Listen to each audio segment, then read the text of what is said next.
नमस्कार, जय हिंद। लर्निंग मंत्रा की ऑनलाइन पाठशाला में आपका एक बार फिर स्वागत है। राजनीति विज्ञान अभ्यास सीरीज में आज हम बात करेंगे संप्रभुता से जुड़े 50 महत्वपूर्ण सवालों की, जो आपके आगामी परीक्षाओं के लिए निश्चित रूप से उपयोगी साबित होगा। हमारा आज का पहला सवाल है, निम्नलिखित में से किसने सर्वप्रथम लोकप्रिय संप्रभुता की अवधारणा का प्रतिपादन किया था? आपके विकल्प हैं A Hobbes, B Locke, C Rousseau, D J S. Mill. सही जवाब होगा विकल्प सी यानी कि रूसो। रूसो के अनुसार लौकिक संप्रभुता का अर्थ ये है कि जनता अंतिम और सर्वोच्च शक्ति की स्वामिनी और सारी शक्तियों का स्रोत है। प्रत्येक व्यक्ति व्यक्तिगत स्तर पर मिल बांटकर प्रभुसत्ता का प्रयोग करते हुए नागरिक कहलाता है और कानूनों का पालन करते हुए प्रजा कहलाता है। अगला सवाल है क्वेश्चन नंबर 2, निम्नलिखित में से किसने बाह्य संप्रभुता व अवधारणा को विकसित किया था? आपके विकल्प हैं ग्रोसियस, ओपेनहीम, जॉन ऑस्टिन या बोंदा। तो सही जवाब इसमें होगा विकल्प ए यानी कि ग्रोसियस। ह्यूगो ग्रोसियस ने बाह्य संप्रभुता की अवधारणा का विकास किया और कहा कि राज्य अपने संबंधों के संचालन में स्वतंत्र और सर्वोच्च है। इसी बाह्य संप्रभुता की अवधारणा ने अंतर्राष्ट्रीय संबंधों को दिशा दिया है। अगला सवाल है क्वेश्चन नंबर 3, निम्नलिखित में से किसने कहा कानून संप्रभु का आदेश है? आपके विकल्प हैं ऑस्टिन, लास्की, बेंथम या एक्विनास। सही जवाब होगा विकल्प ए यानी कि ऑस्टिन। जॉन ऑस्टिन ने अपनी पुस्तक लेक्चर्स ऑन जूरिस्प्रूडेंस में अपने एकलवादी और कानूनी प्रभुसत्ता की विशद विवेचना किया है। उन्होंने कहा कि कानून संप्रभु का आदेश है और यह परंपराओं और रीति रिवाजों पर आधारित नहीं होता है। उनका मानना है कि प्रभुसत्ताधारी का आदेश कानून है और जो आदेश उसके द्वारा नहीं दिया गया वो कानून नहीं होता है। अगला सवाल है क्वेश्चन नंबर 4, प्रभुसत्ता के एकत्ववादी सिद्धांत का प्रतिपादन निम्नलिखित में से किसने किया था? आपके विकल्प हैं ऑस्टिन, लॉक, एक्विनास या प्लेटो। सही जवाब होगा विकल्प ए यानी कि ऑस्टिन। जॉन ऑस्टिन ने, आपको पता है कि इनकी पुस्तक का नाम लेक्चर्स ऑन जूरिस्प्रूडेंस है, जिसे 1832 में प्रकाशित किया गया। इसी में इन्होंने प्रभुसत्ता के एकलवादी और कानूनी सिद्धांत की व्याख्या किया है। उन्होंने कहा कि यदि कोई निश्चित श्रेष्ठ व्यक्ति जो ऐसे ही किसी अन्य श्रेष्ठ व्यक्ति की आज्ञा पालन करने का आदी नहीं है, समाज के बहुत बड़े भाग से अपनी आज्ञा का पालन सहज रूप से करा लेता है, तो वह निश्चित श्रेष्ठ व्यक्ति प्रभुसत्ताधारी है और वह समाज राजनीतिक और स्वतंत्र समाज होता है। अगला सवाल है क्वेश्चन नंबर 5, निम्नलिखित में से किसने विधिक और राजनीतिक संप्रभुता में विभेद किया था? आपके विकल्प हैं Bentham, Dicey, Hume, JS. Mill. सही जवाब होगा विकल्प बी यानी कि डायसी। डायसी ने विधिक और राजनीतिक प्रभुसत्ता में विभेद करते हुए कहा कि वकील द्वारा मान्य कानूनी प्रभुसत्ता के पीछे एक अन्य प्रभुसत्ताधारी होता है, जिसके आगे कानूनी प्रभुसत्ताधारी को सिर झुकाना पड़ता है। यह राजनीतिक प्रभुसत्ता होती है जिसकी इच्छा अंतिम तौर पर नागरिकों को माननी पड़ती है। अगला सवाल है क्वेश्चन नंबर 6, संप्रभुता का बहुलवादी सिद्धांत सर्वप्रथम किसके द्वारा प्रतिपादित किया गया था? आपके विकल्प हैं लास्की, वान गियर्क, बोंदा या फिर मैकाइवर। सही जवाब हो जाएगा विकल्प बी वॉन गियर्के। जर्मन विचारक ऑटो वॉन गियर्के और ब्रिटिश विद्वान मेटलैंड को आधुनिक राजनीतिक बहुलवाद का जनक माना जाता है। इन विद्वानों का मानना है कि प्रत्येक समाज की रचना में अनेक संघों का होना स्वाभाविक बात है। राज्य न तो इन संघों को जन्म देता है और न ही ऐसे संघ अपने अस्तित्व के लिए राज्य पर निर्भर होते हैं। गियर्के और मेटलैंड का मानना है कि राज्य संस्था को संघों की गतिविधि में हस्तक्षेप करने का अधिकार नहीं होना चाहिए। और अगर बात कर लें अन्य बहुलवादी विचारकों की, तो उसमें William James, Figgis, Follett, Lindsay, Barker, Krabbe, Laski, Cole और मैकाइवर शामिल होते हैं। अगला सवाल है क्वेश्चन नंबर 7, संप्रभुता राज्य द्वारा आदेश देने वाली निरंकुश और शाश्वत शक्ति है। यह प्रजा और नागरिकों पर विधि द्वारा अनियंत्रित सर्वोच्च शक्ति है। संप्रभुता की यह परिभाषा निम्नलिखित में से किसके विचारों के साथ मेल खाती है? आपके विकल्प जो दिए गए हैं वो है बोंदा, अरस्तु, एच.जे. लास्की या जे. बेंथम। तो सही जवाब हो जाएगा इसमें बोंदा का। यानी कि जो यह परिभाषा दिया गया है वो मत मेल खाती है किसके? बोंदा के। बोंदा ने कहा था कि प्रभुसत्ता नागरिकों और प्रजाजनों पर प्रयुक्त की जाने वाली वह सर्वोच्च शक्ति है जो कानून द्वारा नियंत्रित नहीं होती है, अर्थात कानून के बंधन से मुक्त होती है। उसके अनुसार प्रभुसत्ता एक राज्य में शासन करने की निरपेक्ष एवं स्थायी शक्ति होती है। अगला सवाल है क्वेश्चन नंबर 8, संप्रभुता राज्य की सर्वोच्च इच्छा है। यह कथन किसका है? तो आपके जो विकल्प दिए गए हैं वो है ग्रोशियस, विलोबी, डुगवी, बर्गेस, और इसमें आपका जो सही जवाब हो जाएगा वो होगा विकल्प संख्या बी, यानी कि विलोबी। संप्रभुता राज्य की सर्वोच्च इच्छा है। विलोबी का मानना है कि राज्य की सर्वोच्च इच्छा संप्रभुता है। ग्रोशियस ने कहा ऐसे किसी व्यक्ति में निहित सबसे बड़ी राजनीतिक शक्ति जिसके कार्य किसी दूसरे के अधीन न हो और जिसकी इच्छा का कोई उल्लंघन न करे। ग्रोशियस ने बाह्य संप्रभुता का प्रतिपादन किया है। डुगवी के अनुसार राज्य की वह शक्ति जिसके बल पर राज्य आदेश देता है, यह राज्य के रूप में राज्य की संगठित इच्छा होती है। और बात कर लें बर्गेस के अनुसार, तो उन्होंने कहा था प्रभुसत्ता जनता और जनता के सभी संगठनों के ऊपर मौलिक, निरंकुश और असीमित शक्ति होती है। तो यहाँ से आपको संप्रभुता की कुल 4 परिभाषाएं मिल गई हैं, इसको आप नोट कर लें। अगला सवाल है क्वेश्चन नंबर 9, लोकप्रिय संप्रभुता का विचार किसने दिया था? आपके विकल्प हैं बोंदा, ऑस्टिन, रूसो, ग्रोशियस। आंसर इसका बताइए, सही जवाब क्या होगा? पहले सवाल में भी यही चीज़ आपसे पूछी गई थी। आंसर आपका हो जाएगा विकल्प सी, यानी कि रूसो। जीन जैक्स रूसो के अनुसार लौकिक या लोकप्रिय संप्रभुता का अर्थ आपको बताए थे कि जनता अंतिम और सर्वोच्च शक्ति की स्वामिनी और सारी शक्तियों का स्रोत होता है। जनता का प्रत्येक व्यक्ति व्यक्तिगत स्तर पर मिल बांटकर प्रभुसत्ता का प्रयोग करते हुए नागरिक कहलाता है और कानूनों का पालन करते हुए प्रजा कहलाता है। अगला सवाल है क्वेश्चन नंबर 10, विश्लेषणोपरांत ऑस्टिन के सिद्धांत में संप्रभु के पास है अधिकार और कर्तव्य, न तो अधिकार न ही कर्तव्य, मात्र अधिकार कर्तव्य नहीं, मात्र कर्तव्य अधिकार नहीं। तो सही जवाब इसमें हो जाएगा विकल्प सी, मात्र अधिकार कर्तव्य नहीं होता है। जॉन ऑस्टिन ने अपनी पुस्तक लेक्चर्स ऑन जूरिस्प्रूडेंस में एकलवादी प्रभुसत्ता की अवधारणा का विकास किया। उनका मानना है कि संप्रभु का आदेश ही कानून है, प्रभुसत्ता असीमित है और वह किसी भी प्रकार का अवरोध सहन नहीं कर सकती। यह सर्वोच्च, अदेय, सर्वव्याप्त और एकान्वित शक्ति होती है। अगला सवाल है क्वेश्चन नंबर 11, वैधानिक और राजनीतिक संप्रभुता के मध्य विभेदीकरण किया गया था जॉन ऑस्टिन के द्वारा, जॉन लॉक के द्वारा, लास्की के द्वारा या फिर बार्कर के द्वारा। तो सही जवाब इसमें आपका हो जाएगा जॉन ऑस्टिन के द्वारा।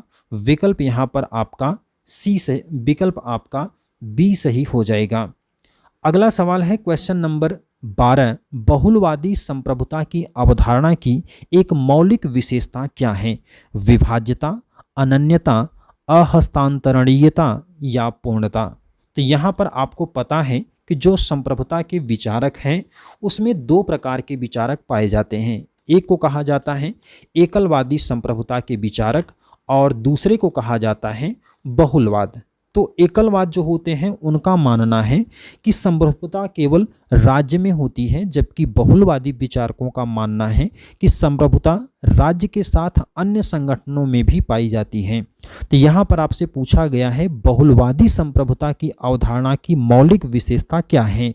तो सही जवाब इसमें हो जाएगा आपका विकल्प ए यानी कि विभाज्यता। बहुलवादी कहते हैं कि समाज में शक्ति के अनेक स्रोत हैं। बहुलवाद के जनक वान गियरके और मेटलैंड को कहते हैं। लास्की ने स्पष्ट तौर पर कहा कि यदि समाज संघात्मक है तो सत्ता भी संघात्मक होनी चाहिए। इस प्रकार बहुलवादियों के अनुसार संप्रभुता जो है वो विभाज्य होती है। अगला सवाल है क्वेश्चन नंबर 13, निम्नलिखित में से कौन एक सामान्य इच्छा की विशेषता नहीं है। विकल्प आपके हैं अस्थायी, अचूक, अविभाज्य या उचित। सही जवाब होगा विकल्प ए अस्थायी। रूसो ने कहा है कि सामान्य इच्छा का हस्तांतरण नहीं हो सकता। यह अविभाज्य भी है क्योंकि इच्छा या तो सामान्य होगी या नहीं होगी। उन्होंने सामान्य तौर पर सामान्य इच्छा की कुछ प्रमुख विशेषताओं का उल्लेख किया है। उसमें महत्वपूर्ण है अखंडता, अदेयता, अविच्छेद्यता, सर्वोच्च और निरंकुश, स्वार्थ, लोक कल्याणकारी इत्यादि। अगला सवाल क्वेश्चन नंबर 14, संप्रभुता शब्द के उद्भव में निम्नलिखित में से किस भाषा का योगदान है। आपके विकल्प हैं ग्रीक, रोमन, चीनी या फिर लैटिन। तो यहाँ पर आपका जो सही जवाब हो जाएगा वो होगा विकल्प डी यानी कि लैटिन भाषा का। संप्रभुता शब्द की उत्पत्ति लैटिन भाषा के शब्द से हुई है और इसका अर्थ होता है सर्वोच्च या श्रेष्ठ। अगला सवाल है क्वेश्चन नंबर 15, संप्रभुता एक विशिष्टता है। विकल्प आपके हैं जनता की, राज्य की, सरकार की या संसद की। सही जवाब होगा विकल्प बी यानी कि राज्य की। राज्य के 4 प्रमुख अंग आपको पता है, जनसंख्या, सरकार, भूभाग और संप्रभुता। संप्रभुता के बिना राज्य का अंत हो जाएगा क्योंकि संप्रभुता ही है जो राज्य का सबसे ज़्यादा महत्वपूर्ण विषय होता है, सबसे ज़्यादा महत्वपूर्ण भाग होता है। क्वेश्चन नंबर 16 में है बहुलवाद के समर्थक ये मानते हैं कि संप्रभुता का विभाजन होना चाहिए क्योंकि आपके विकल्प हैं समझौते का परिणाम है, यह शक्ति की उपज है, यह दैवी सृष्टि है या फिर यह विश्व शांति में सहायक नहीं है। तो आपका सही जवाब इसमें हो जाएगा विकल्प बी यानी कि यह शक्ति की उपज है। बहुलवादियों का राज्य संबंधी विचार ऐसे राज्य संगठन की कल्पना करता है जो शक्ति का स्रोत न होकर सेवा का साधन हो और जिसे विभिन्न संघों पर नियंत्रण करने का अधिकार तो बहुत दूर, उनके मामलों में हस्तक्षेप करने का अधिकार भी नहीं होना चाहिए। जर्मनी के विचारक हैं गियरके और ब्रिटिश के विचारक हैं मेटलैंड। इन्हीं को आधुनिक राजनीति बहुलवाद का जनक माना जाता है। अगला सवाल है क्वेश्चन नंबर 17, निम्नलिखित में से कौन एक निष्कर्ष ऑस्टिन के एकलवादी संप्रभुता सिद्धांत से नहीं निकाला गया। आपके विकल्प हैं राज्य का सकारात्मक कानून निश्चित कार्य करने की सामान्य आज्ञा है, बी है संप्रभुता का वैज्ञानिक रूप से 2 या 2 से अधिक लोगों में विभाजन नहीं किया जा सकता, सी है समुदाय सुसंबद्ध है और डी है समुदाय स्वतंत्र नहीं है। तो सही जवाब इसमें हो जाएगा समुदाय स्वतंत्र नहीं है यानी कि विकल्प डी आपका सही होगा। जॉन ऑस्टिन ने अपनी पुस्तक लेक्चर्स ऑन जूरिस्प्रूडेंस में अपने एकलवादी संप्रभुता की परिभाषा दिया और उन्होंने कहा कि यदि कोई निश्चित श्रेष्ठ व्यक्ति जो ऐसे ही किसी अन्य श्रेष्ठ व्यक्ति का आज्ञा पालन करने का आदी नहीं है, समाज के बहुत बड़े भाग से अपनी आज्ञा का पालन सहज रूप से करा लेता है, तो वह निश्चित श्रेष्ठ व्यक्ति प्रभुसत्ताधारी है और वह समाज श्रेष्ठ व्यक्ति समेत राजनीतिक और स्वतंत्र समाज होता है। अगला सवाल है क्वेश्चन नंबर 18, किस फ्रांसीसी राजनीतिक चिंतकों ने संप्रभुता को रिपब्लिक में पूर्ण एवं निरंतर शक्ति की तरह परिभाषित किया है। आपके विकल्प हैं रूसो, बोंदा, वोल्टेयर या फिर दिदरो। तो सही जवाब इसमें हो जाएगा विकल्प बी यानी कि बोंदा। बोंदा ने 1576 ईस्वी में अपनी पुस्तक सिक्स बुक कंसर्निंग रिपब्लिक में संप्रभुता की परिभाषा को व्यक्त किया। उन्होंने कहा कि यह एक राज्य में शासन करने की निरपेक्ष और स्थायी शक्ति है। यह नागरिकों और शासितों के ऊपर ऐसी शक्ति है जिस पर कानून के कोई बंधन नहीं होते। एक राज्य में शासन करने की निरपेक्ष और अस्थायी शक्ति है। वो कहते हैं कि यह निरपेक्ष और सर्वोच्च शक्ति राज्य में स्वभावतः पाई जाती है। अगला सवाल, क्वेश्चन नंबर 19, किसने संप्रभुता को राज्य की सर्वोच्च इच्छा के रूप में परिभाषित किया है? तो ये सवाल आपका रिपीट हो रहा है। आंसर आपका इसमें हो जाएगा विकल्प ए यानी कि विलोबी। अगला सवाल, क्वेश्चन नंबर 20, संप्रभुता के सिद्धांत को विकसित करने वाला प्रथम विचारक कौन था? आपके विकल्प हैं अरस्तु, बोंदा, हॉब्स या ऑस्टिन। तो सही जवाब इसमें हो जाएगा विकल्प बी आपका बोंदा। बोंदा फ्रांस के विचारक हैं। इन्होंने अपनी पुस्तक द रिपब्लिक के अंदर संप्रभुता की प्रथम स्पष्ट परिभाषा दी। संप्रभुता नागरिकों और प्रजाजनों के ऊपर एक ऐसी सर्वोच्च शक्ति है जो कानूनों के बंधन से ही बंधी है। यहाँ पर स्पष्ट है कि वह बोंदा प्रथम विचारक है जिसने संप्रभुता को स्पष्ट किया और संप्रभु को सर्वोच्च बताया। इसने संप्रभुता की सीमा ये कहकर खींच दिया कि संपत्ति इतनी पवित्र है कि संप्रभु इसे छू भी नहीं सकता। वास्तव में संप्रभुता का सर्वोच्च व्याख्याता ऑस्टिन को माना जाता है, जिसने संप्रभुता को श्रेष्ठ स्थान पर पहुंचाने का काम किया। अगला सवाल है क्वेश्चन नंबर 21, निम्नलिखित में से कौन एक सही है? आपके विकल्प हैं वैधानिक संप्रभुता सदा निश्चित नहीं होती। विकल्प बी है वैधानिक संप्रभु राजनीतिक संप्रभु की इच्छा के विरुद्ध कार्य कर सकता है। विकल्प सी है वैधानिक संप्रभुता अधिकारों को नहीं मानती। और डी है वैधानिक संप्रभु राजनीतिक संप्रभु की इच्छा के विरुद्ध कार्य नहीं कर सकता। तो आपके विकल्प डी वाला सही हो जाएगा, यानी कि वैधानिक संप्रभु राजनीतिक संप्रभु की इच्छा के विरुद्ध कार्य नहीं कर सकता है। डाइसी का मानना है कि विधिवेत्ता जिस प्रभुसत्ताधारी को मान्यता देता है उसके पीछे एक दूसरा प्रभुसत्ताधारी रहता है जिसके सामने कानूनी प्रभुसत्ताधारी को झुकना पड़ता है। वास्तव में हर देश में विशेषतर लोकतंत्र में राजनीतिक संप्रभु जनता होती है और संवैधानिक संप्रभु वो होता है जो संविधान का संरक्षक होता है। इसे विधिक संप्रभु भी कहा जाता है क्योंकि संविधान स्वयं जनता की इच्छा का ही विधिक प्रतिरूप होता है और ऐसे में जनता की इच्छा सर्वोपरि होनी ही है। यही कारण है कि विधिक संप्रभु राजनीतिक संप्रभु की इच्छा के विरुद्ध काम नहीं कर सकता। अगला सवाल है क्वेश्चन नंबर 22, संप्रभुता के विभाजन के पक्षधर हैं। सवाल आपसे पूछा जा चुका है। आंसर इसका हो जाएगा बहुलवादी विचारक यानी कि विकल्प बी। अगला सवाल क्वेश्चन नंबर 23, निम्नलिखित में से किसका विचार है कि संप्रभुता ईश्वरीय और प्राकृतिक कानूनों से सीमित है? तो यहाँ पर आपके जो विकल्प दिए गए हैं वो है बोंदा, लॉक, हॉब्स और रूसो। तो सही जवाब इसमें हो जाएगा विकल्प ए यानी कि बोंदा। संप्रभुता की सर्वप्रथम स्पष्ट परिभाषा देने का श्रेय बोंदा को ही जाता है। इन्होंने सर्वप्रथम कहा कि संप्रभु कानून के अधीन नहीं होता है। इसके बाद भी बोंदा संप्रभुता को वह उच्च स्थान नहीं दे सके जो ऑस्टिन ने दिया था। बोंदा अपने युग की मान्यताओं से मुक्त नहीं हो सका और उसने संप्रभुता पर दैवीय और प्राकृतिक कानूनों का बंधन लगा दिया।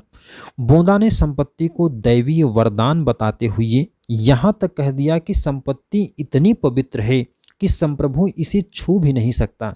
तो ऐसे में स्पष्ट हो जाता है कि बोंदा अपने युग से आगे बढ़कर संप्रभुता का नवीन विचार तो दे सके, लेकिन अपने युग की सीमाओं का अतिक्रमण भी नहीं कर पाए।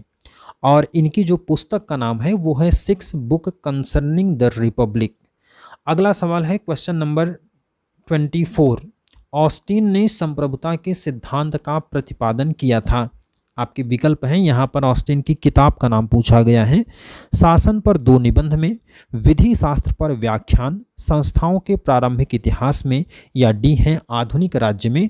तो सही जवाब होगा इसमें विकल्प बी, यानी कि विधि शास्त्र पर व्याख्यान में। संप्रभुता को अदम्य, निरपेक्ष और सर्वोच्च बनाने का श्रेय ऑस्टिन को जाता है। इनके विचार लेक्चर्स ऑन जूरिस्प्रूडेंस, यानी इसका हिंदी में अर्थ होता है विधि शास्त्र पर व्याख्यान, इसी पुस्तक में इन्होंने अपने संप्रभुता संबंधी विचार को संकलित किया।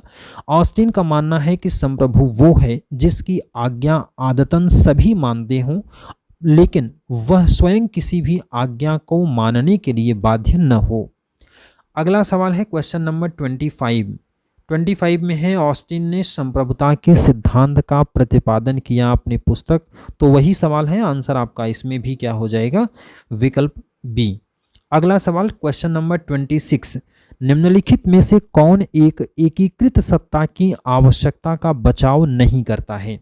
आपके विकल्प हैं बोदा, हॉब्स, क्रैब या ऑस्टिन। तो सही जवाब इसमें हो जाएगा विकल्प सी, यानी कि क्रैब।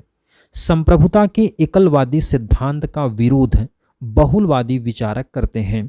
इनका मानना है कि समाज में किसी एक संस्था को पूर्ण सत्ता सौंप देना निरंकुशता को बढ़ाने जैसा होगा। इस तरह से एकीकृत सत्ता तो किसी एक संस्था को दी ही नहीं जानी चाहिए।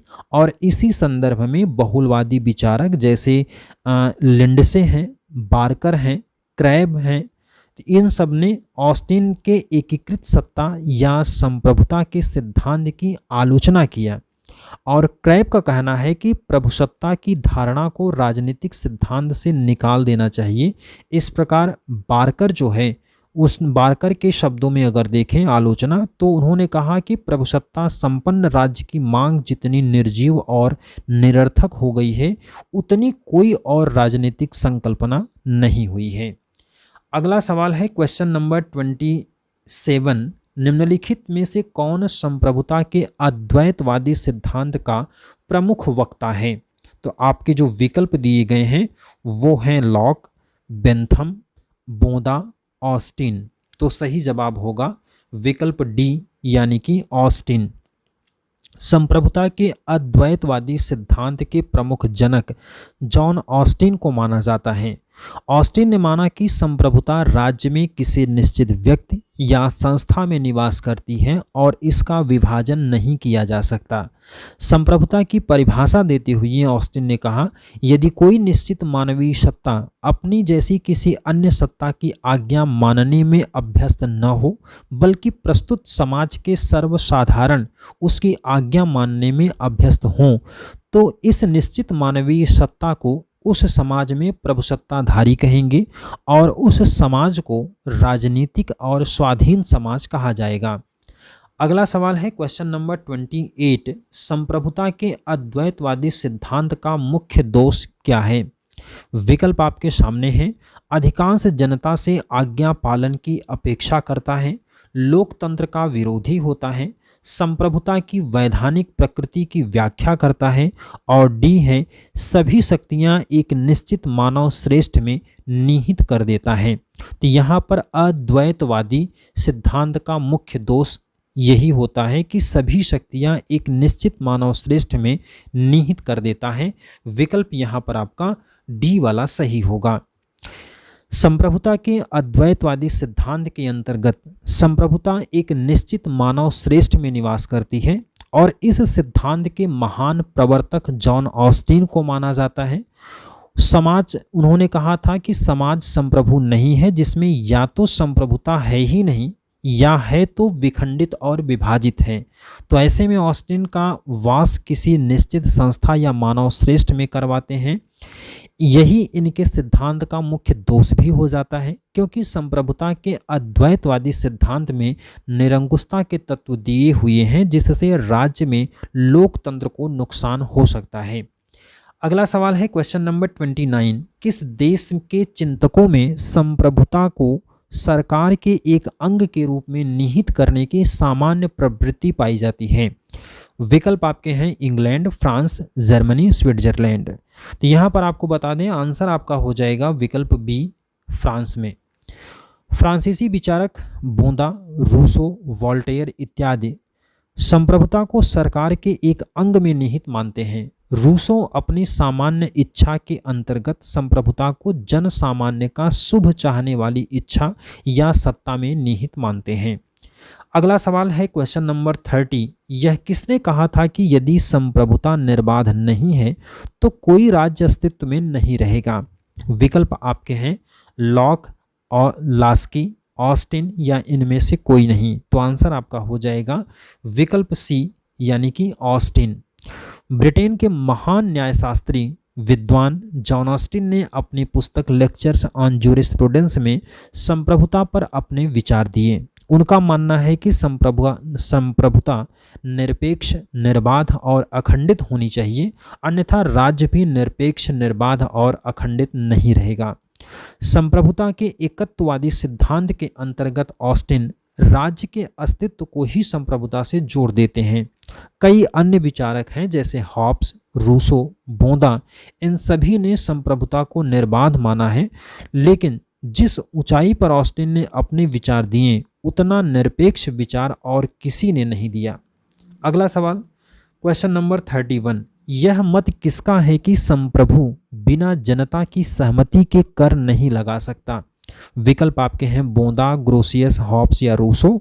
तो सही जवाब इसमें हो जाएगा विकल्प ए यानी कि बोंदा।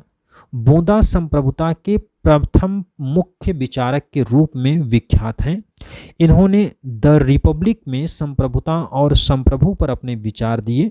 बोंदा ने माना कि संप्रभुता नागरिकों और प्रजाजनों के ऊपर एक ऐसी सर्वोच्च शक्ति है जो कानून के बंधनों से नहीं बंधी होती। बोंदा ने अपनी संप्रभुता की संकल्पना पर कोई कानूनी प्रतिबंध तो नहीं लगाया, लेकिन उसने इस पर प्राकृतिक बंधन लगाया है। बोंदा का मानना है कि संपत्ति इतनी पवित्र है कि संप्रभु इसे छू भी नहीं सकता। तो यहाँ पर बोंदा की नज़र में मनुष्य के प्राकृतिक अधिकार संप्रभु से भी उच्च हैं। इसी संदर्भ में बोंदा ने संप्रभु द्वारा कर लगाने की शक्ति पर जन सहमति का बंधन लगाया है। प्यारे साथियों, अगर आप यहाँ तक पहुँच चुके हैं हमारे साथ प्रैक्टिस करते करते, तो आपने एक चीज़ को नोटिस किया होगा कि मैं हर एक व्याख्या को आपको बार बार पढ़ के सुना रहा हूँ। वजह इसकी ये होती है कि जब आप किसी चीज़ को बहुत बार सुनते हैं, जैसे बोंदा की परिभाषा संप्रभुता की आपने 4 बार 5 बार सुन लिया, तो इसका मतलब ये है कि अब बोंदा की परिभाषा अगर कहीं पर भी आपसे पूछी जाएगी, या एकलवादी संप्रभुता का कॉन्सेप्ट क्या होगा, बहुलवादी संप्रभुता का कॉन्सेप्ट क्या होगा, बहुलवादी विचारक कौन है, एकलवादी विचारक कौन है, तो ऐसे सवालों की जब आप व्याख्या बार बार सुनते हैं तो आपको आने वाले सवालों के लिए बहुत हेल्प होती है, और इस चीज़ को आपने नोटिस भी किया होगा। तो इसी तरह से लगातार अभ्यास करते रहें और हर एक व्याख्या को ध्यान से सुने। इसमें आपको ऊबने की आवश्यकता नहीं है। अगर मैं आपको बताने में नहीं ऊब रहा हूँ तो आपको सुनने में ऊबने की ज़रूरत नहीं है, क्योंकि यही व्याख्या आपको अनेक सवालों के लिए आंसर दे देता है। तो इसलिए इसको ध्यान से सुने और जहाँ आपको आवश्यकता पड़े वहाँ इसको नोट भी करते रहें। चलिए बढ़ते हैं आगे, और हमारा अगला सवाल है क्वेश्चन नंबर 32। इसमें दिया गया है कि किसने रूसो के सामान्य संकल्प के सिद्धांत के साथ ऑस्टिन के निश्चित सर्वोच्च यानी कि संप्रभुत्व शक्ति के सिद्धांत में सामंजस्य स्थापित किया है? विकल्प आपके हैं T H. Green, H J. Laski, sir Henry Maine या ई. बार्कर। तो सही जवाब इसमें हो जाएगा विकल्प संख्या ए यानी कि टी.एच. ग्रीन। यहाँ पर आपको बता दें कि टी.एच. ग्रीन ब्रिटेन के विचारक हैं जिन्होंने आदर्शवाद और उदारवाद के मध्य का रास्ता अपनाकर दोनों का ब्रिटिश परिस्थितियों में मेल करा दिया। ग्रीन राज्य को लोगों की सामूहिक नैतिक इच्छा का प्रतिफल मानते हैं, जो कि रूसो से लिया गया विचार है। अब देखिए यहाँ पर आपको 2 कॉन्सेप्ट मिल जाएंगे कि आदर्शवाद और उदारवाद के मध्य का रास्ता किसने अपनाया था। तो आंसर हो जाएगा आपका ब्रिटेन के विचारक ग्रीन। दूसरा सवाल पूछा जा सकता है ग्रीन कहाँ का विचारक था, तो ब्रिटेन का। और इसके अलावा अगर ये पूछा जाए कि किसने कहा था कि राज्य को लोगों की सामूहिक नैतिक इच्छा का प्रतिफल कौन मानता है, तो आंसर हो जाएगा ग्रीन। और ये पूछा जाएगा कि यह विचार किससे लिया ग्रीन ने, तो आंसर आपका हो जाएगा रूसो ने। ग्रीन ने ऑस्टिन की तरह ही संप्रभुता की शक्ति का निवास संसद में स्थापित किया। अगला सवाल क्या मिलेगा, ग्रीन ने कहां पर संप्रभुता का निवास माना, तो संसद में। ग्रीन का मानना था कि राज्य ऐसे कार्य करें जिससे जनता के नैतिक स्तर को ऊंचा उठाया जा सके। इसके लिए राज्य की सर्वोच्च संस्था ऐसे कानून बनाए और व्यक्ति को अधिकार प्रदान करे।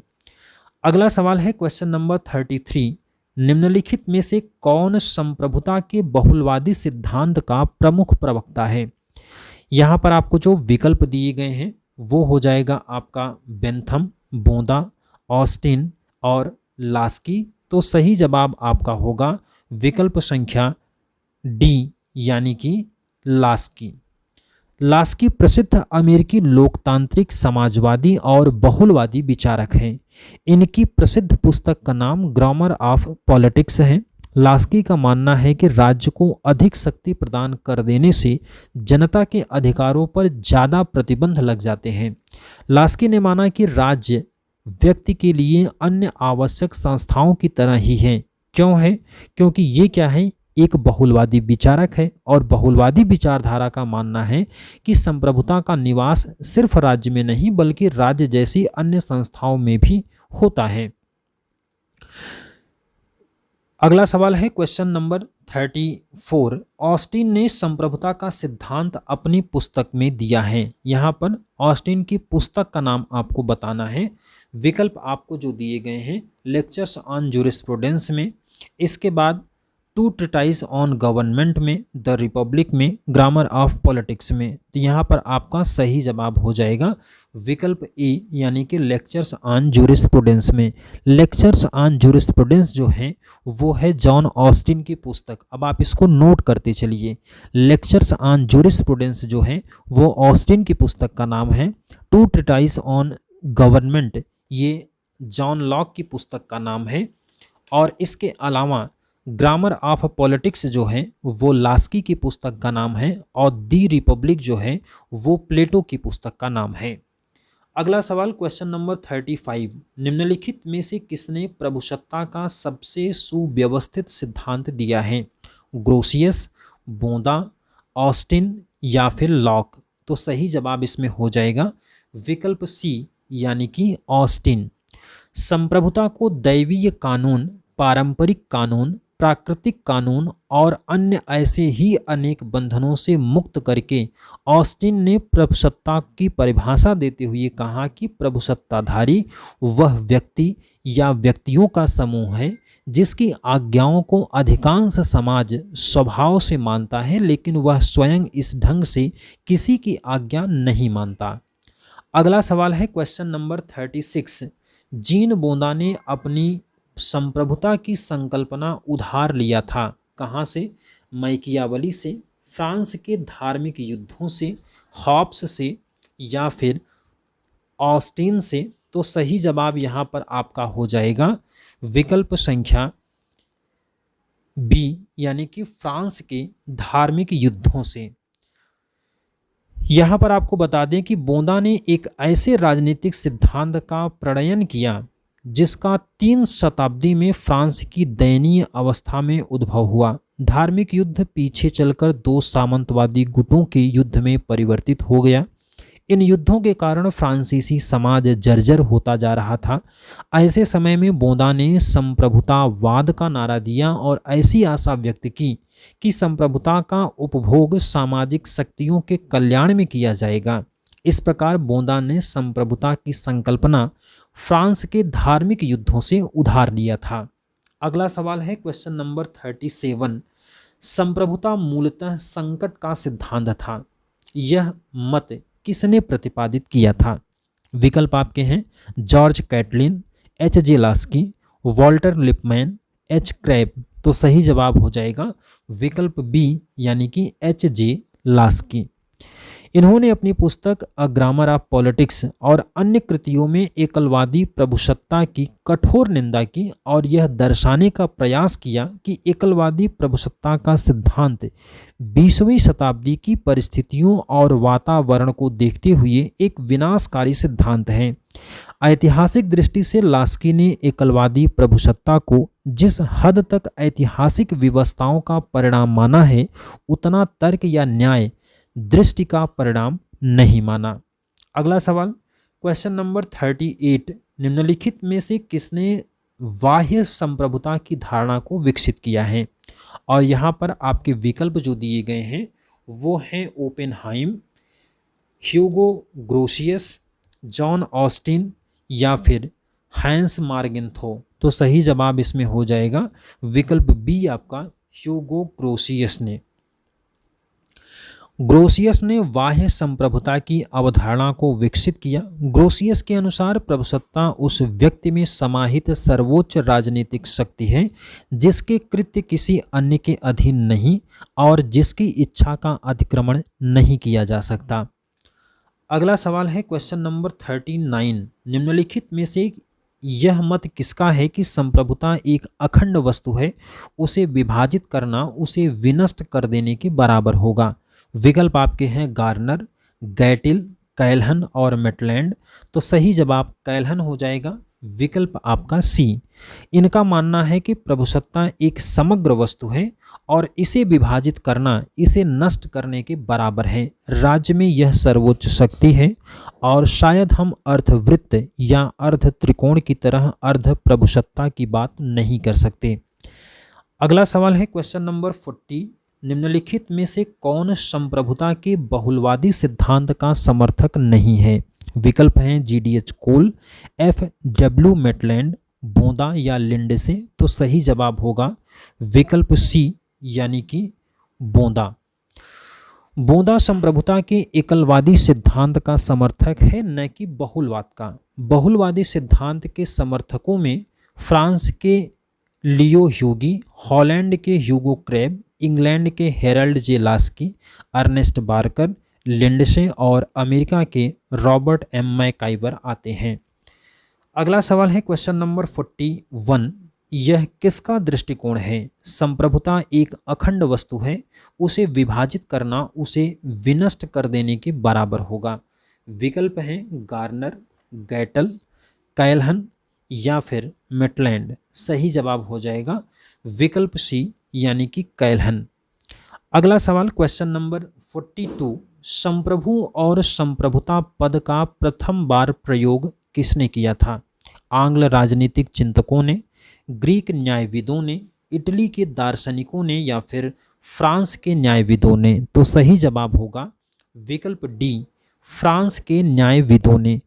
फ्रांस में राष्ट्रीय राजतंत्र का उदय होने पर बोंदा ने अपनी प्रसिद्ध पुस्तक द रिपब्लिका में, इसको हिंदी में राज व्यवस्था कहते हैं, 1576 में इसको प्रकाशित किया गया और इसी में सर्वप्रथम इसने संप्रभुता की व्याख्या किया था।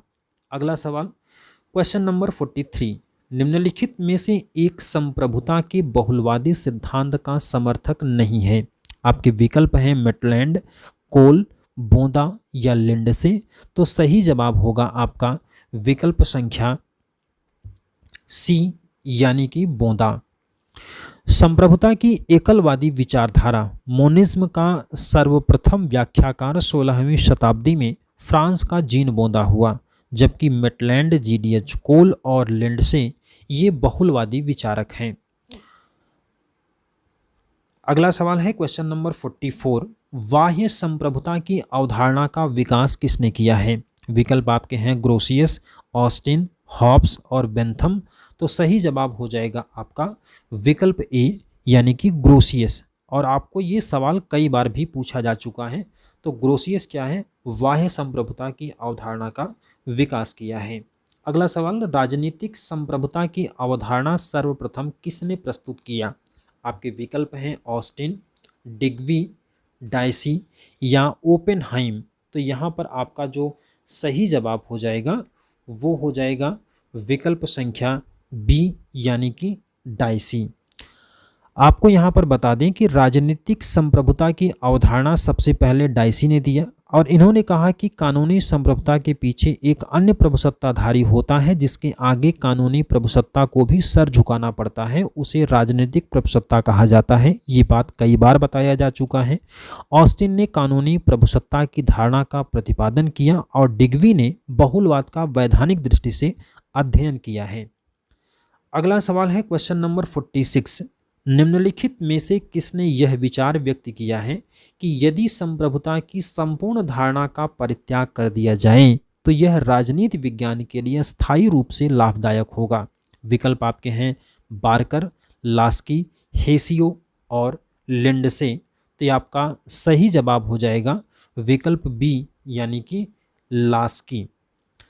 लास्की ने अपनी पुस्तक ग्रामर ऑफ पॉलिटिक्स में एकलवादी प्रभुसत्ता की कठोर निंदा की है और यह दिखाने की कोशिश की है कि एकलवादी प्रभुसत्ता का सिद्धांत 20वीं शताब्दी की परिस्थितियों और वातावरण को देखते हुए एक विनाशकारी सिद्धांत है। उनके शब्दों में यदि प्रभुसत्ता संबंधी संपूर्ण विचार का त्याग कर दिया जाए तो यह राजनीति शास्त्र के लिए स्थायी लाभ होगा। अगला सवाल क्वेश्चन नंबर 47। निम्नलिखित में से संप्रभुता युक्त है? यूएनओ, संरक्षित राज्य, न्यासित राज्य या फिर संघात्मक राज्य? तो सही जवाब हो जाएगा विकल्प डी संघात्मक राज्य और फेडरल स्टेट। राज्य की सर्वोच्च शक्ति अपने नियंत्रणाधीन क्षेत्र में रहने वाले सभी लोगों और उनके संघों पर लागू होती है। ऐसी स्थिति में संप्रभुता सर्वव्यापक होती है। अगला सवाल है क्वेश्चन नंबर 48। संप्रभुता की एकलवादी या अद्वैतवादी धारणा किसकी प्रधानता स्वीकार करती है? विकल्प आपके हैं राज्य का अधिकार, निश्चित अधिकारी, संसद की संप्रभुता या उपर्युक्त में से कोई नहीं। तो आंसर आपका हो जाएगा निश्चित अधिकारी यानी कि विकल्प बी आपका सही होगा। ऑस्टिन के अनुसार संप्रभुता एक निश्चित प्रधान व्यक्ति में निहित होती है। वह प्रधान एक व्यक्ति हो सकता है या व्यक्तियों का समूह। एक हो या समूह, इसे स्पष्ट और निश्चित मानव होना चाहिए जिसे प्रत्येक व्यक्ति देख सके। इस प्रकार ऑस्टिन की संप्रभुता एक मानवीय संप्रभु या निश्चित अधिकारी में होगी। अगला सवाल क्वेश्चन नंबर 49। किस देश के चिंतकों में संप्रभुता को सरकार के एक अंग में निहित करने की सामान्य प्रवृत्ति है? ये सवाल आपसे पूछा जा चुका है, इसका आंसर आपको कमेंट करके बताना है। अगला और आज के इस अभ्यास सीरीज का आखिरी सवाल है, यह दृष्टिकोण की विधि समाज के औचित्य की धारणा को प्रतिबिंबित करती है। यह संकेत करता है, क्या संकेत करता है? संप्रभुता के लोकप्रिय सिद्धांत की ओर, संप्रभुता के बहुलवादी सिद्धांत की ओर, संप्रभुता के ऐतिहासिक सिद्धांत की ओर या इनमें से कोई नहीं। तो आंसर इसमें आपका हो जाएगा विकल्प संख्या डी यानी कि इसमें कोई भी सही नहीं है। ऑस्टिन ने सकारात्मक कानून का सिद्धांत प्रस्तुत किया जो राज्य की कानूनी प्रभुसत्ता के साथ निकटता से जुड़ा है। ऑस्टिन के अनुसार किसी समाज को राजनीतिक और स्वाधीन समाज तभी माना जा सकता है जब उसके भीतर कोई ऐसी निश्चित मानवीय सत्ता विद्यमान हो कि सारे नागरिक उसी की आज्ञा मानने में अभ्यस्त हो जाएं और वह स्वयं यह सत्ता किसी अन्य मानवीय सत्ता के अधीन न हो। दूसरे शब्दों में अगर कहें तो इस सिद्धांत के अनुसार प्रभुसत्ता राज्य का सारभूत और अनिवार्य लक्षण है। इसके बिना कोई समाज राज्य का रूप धारण नहीं कर सकता है। तो आंसर आपका हो जाएगा इसमें डी वाला। तो ये था आपके लिए 50 महत्वपूर्ण सवाल जो आपके आगामी परीक्षाओं के लिए उपयोगी साबित होंगे। इसको 1 से 2 बार आप रिपीट करें, निश्चित रूप से आपको फ़ायदा मिलेगा। अगले वीडियो में हम लोग फिर से मिलेंगे, तब तक के लिए जय हिंद, वंदे मातरम।